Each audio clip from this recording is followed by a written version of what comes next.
Yun guys, para sa video today, i-unbox natin tong Tenda AC1200.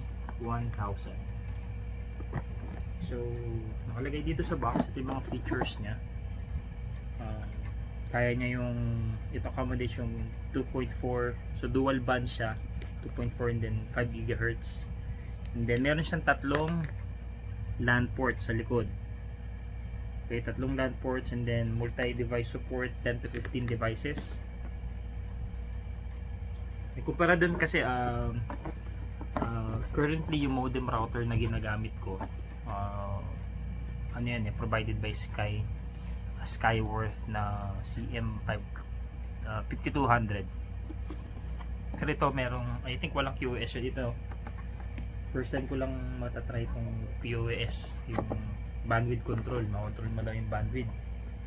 By the way, hindi ako ganung I'm not technically technical sa mga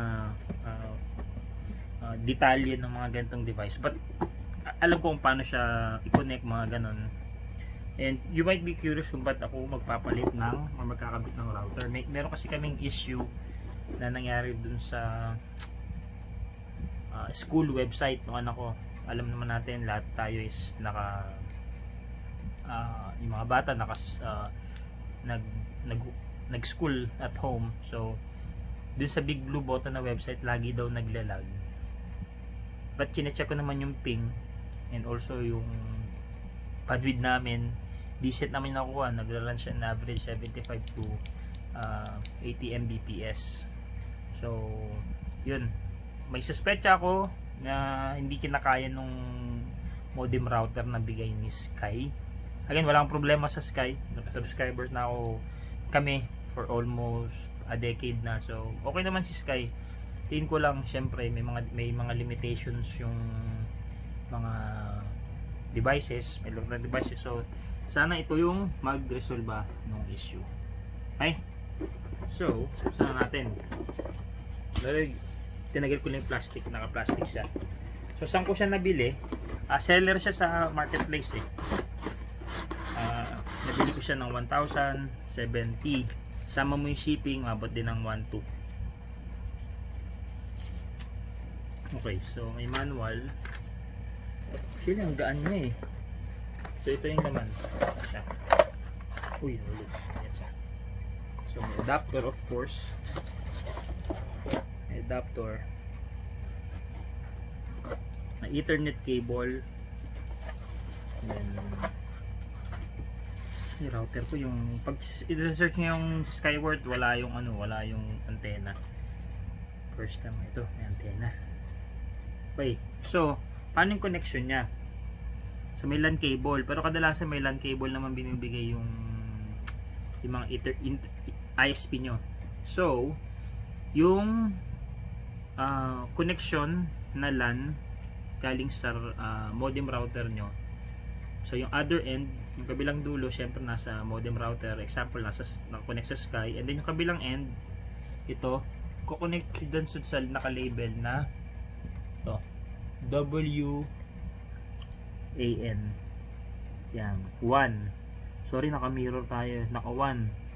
Tapos, example, magkukonek ka ng laptop na wired. Kadalasan naman tayo wireless eh. Pero in case na wired, dito mo na yan kukonek sa ibang Ethernet port. Yan.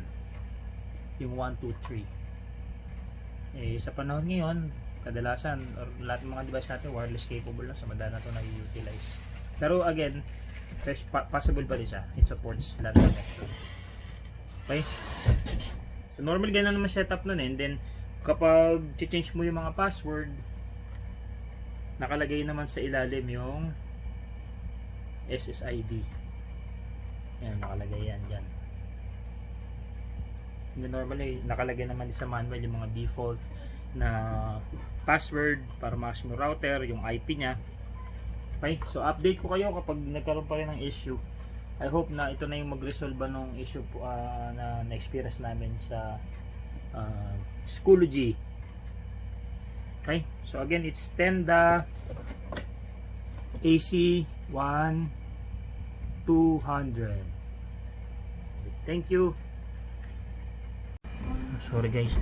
Sorry guys ha. So ito yung connection niya. So ito yung Ethernet cable from the router or modem of your ISP. Then yung other end niya ay wala kang gagalawin dyan. So ito yung other end ng cable, di ba? So kukonektan nyo lang siya sa likod ni Tenda.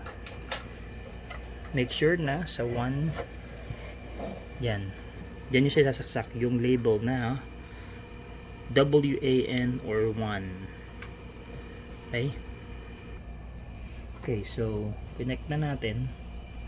Again, dun sa 1 na. And then yun, ipa-power on mo lang naman to.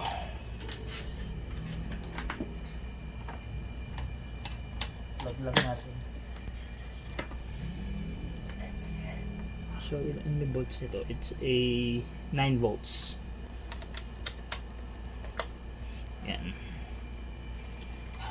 On na siya, on na. So, wait natin yung LED. And then, yan, nagsisync na yung router. Normally naman yan kapag nag-ilaw na si Wi-Fi. Yan na, indication. Okay, Wi-Fi is on. Sige.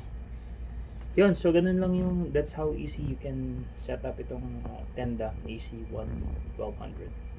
Okay? Any questions, post nyo lang sa comment section. Thank you.